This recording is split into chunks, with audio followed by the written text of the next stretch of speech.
Candy Wyllie. Today we're going to talk about my nemesis, Rebecca Cattell. You can look her up on Facebook. Rebecca Cattell, Kettel. I don't know why I'm telling you that. Now, as a child, I grew up with no siblings. I was my mother's second marriage. My father was schizophrenic. My mother was very abusive to me, narcissistic. I have many videos about it, so I'm not going to bore you with all that. Now, my mother had a best friend named Sally, and Sally just lived up the street, on the same street, on the opposite side, across the street. Maybe like a 2-minute walk, literally. If you were an old person, it might take you like 5 minutes to walk very, very slowly to her house. And she was divorced. And she had 3 boys and 1 daughter. And that daughter was my nemesis, Rebecca. And my mother used to babysit her children. Remember, I told you my mother had no education, so my mother babysat people's children. Usually doctors. But Sally wasn't a doctor. Sally worked in Children's Hospital, but not as a doctor. She was an X-ray technician. She still made pretty good money, but not like a doctor's salary. So she worked, and my mother took care, of her kids. And Rebecca was a year younger than me. Blonde, blue-eyed, completely clear skin. I remember when I was young, my face was all full of acne. Horrible. Like, you see this sweater? See all these? I'm not kidding you. This is how big. Picture my face like this with all these zits on it, just like that. I'm not kidding you. And Rebecca, beautiful crystal blue eyes, naturally blonde, natural. This is all out of a bottle. This is a bottle. Naturally blonde, skin flawless, little button nose. I mean, she was like 5'5", 5'6". I'm a little shrimp. She was just perfect. And my mother was just nuts about her. She was like the sister I never had and never wanted to have, because I was always in competition for my mother's attention with her. They just got along. They both smoked. I didn't smoke at all. They both swore. I'm not a person who swears. Like, when you see me do these videos, I mean, even if you talk to me in person, I know because we're on YouTube, but a lot of people naturally swear as part of the conversation. Do you know people like that? They will just naturally use explicits like every other word. I mean, it's not like they're angry or anything like that. It's just like part of their natural conversation that they will just naturally talk like that. And yeah, it's called having like a truck driver's mouth. And that's what Becca and my mother would talk just like that. They would be like, and they were both like street kids. My mother wasn't a kid then, but my mother was a street kid when she was younger. I was sheltered. I was, very shy, and I never, I never dated. I got married to the first guy I met at Mass Bay College, and so they were very similar, same personalities, if you get my drift. And I just felt like, in fact, my mother wanted a big church wedding, Catholic church. It was her dream, because my mother got married to my father from the Justice of the Peace. I don't know what happened with her first husband.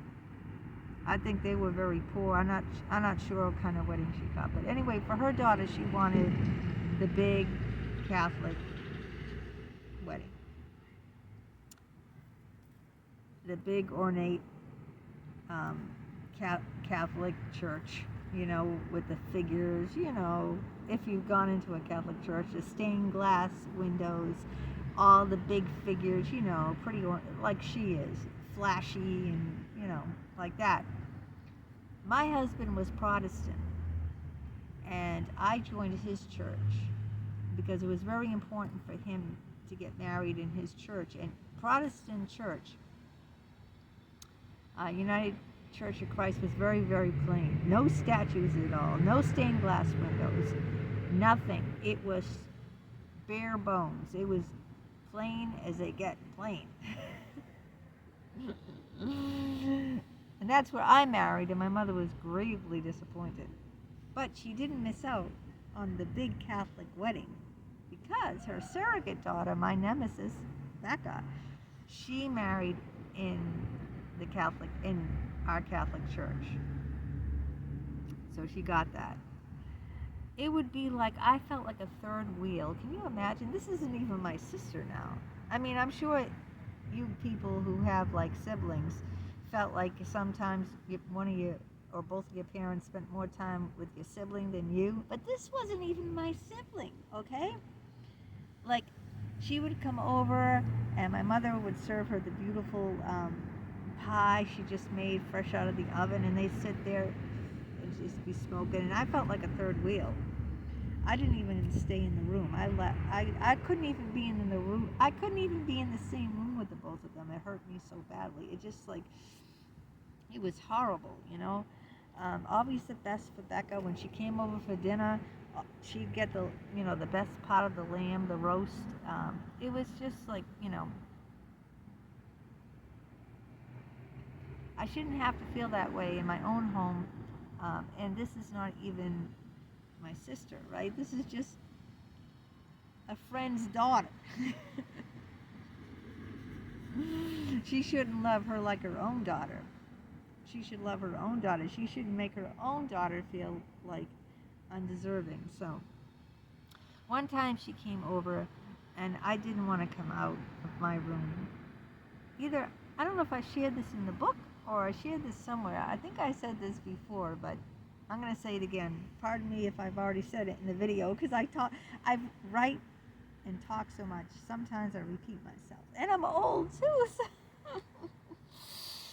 I didn't want to come out of my room because Becca was there. And I had to go pee in the worst way. So guess what I did? I peed in my closet.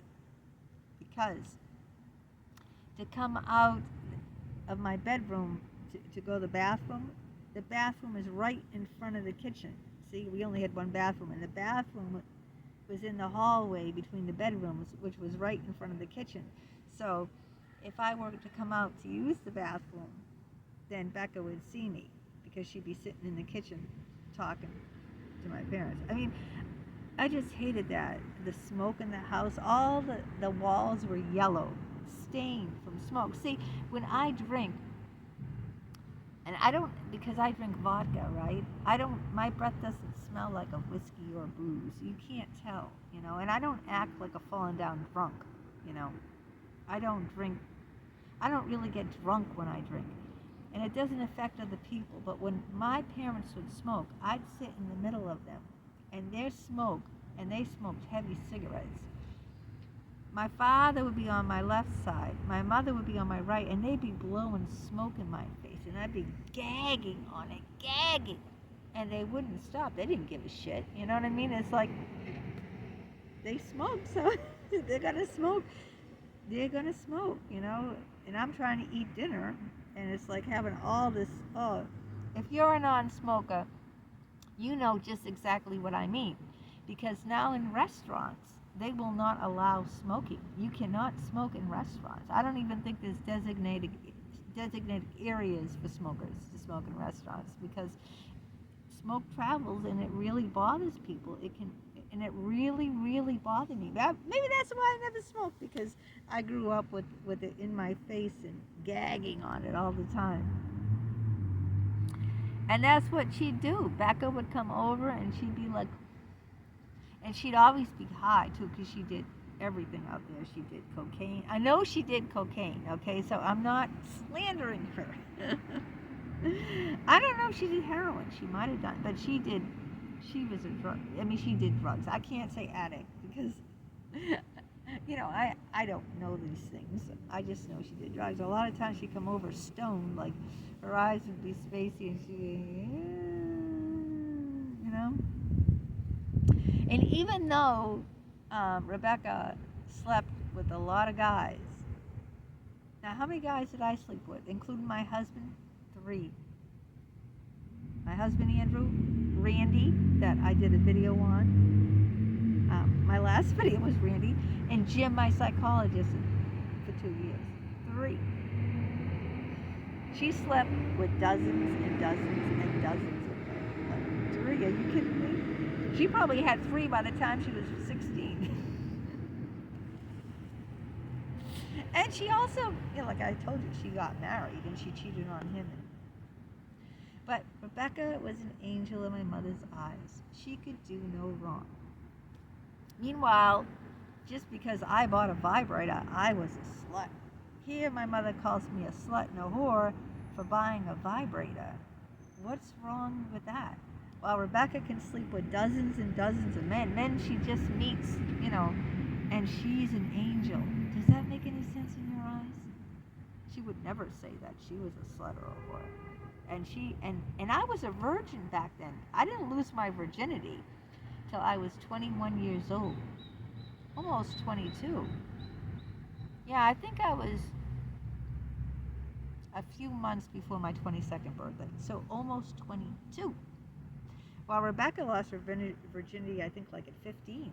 And she, by the age of 22, she had dozens of men. By the age of 22, I just started having sex with my husband. You see? But in my mother's eyes, Rebecca could never ever do any wrong. She was an angel with the blonde hair and the blue eyes and the clear complexion. And I felt so inadequate next to her. I felt like, oh. And my mother just connected with her, was nuts about her. I could never do that to my son. Never. I mean, even if I liked my son's friend, I could never pay more attention or make my son not feel special with, I mean, that's horrible. I think growing up like that, not feeling like you're worthy of your mother's love, that your mother loves her best friend's daughter, that must be horrible. All I heard about was Rebecca is this, Rebecca is that, Rebecca got this job, and Rebecca is now going to move to Tennessee, and this, and everything was Rebecca this, Rebecca that, It was just horrible. I always lived in the shadow of Rebecca.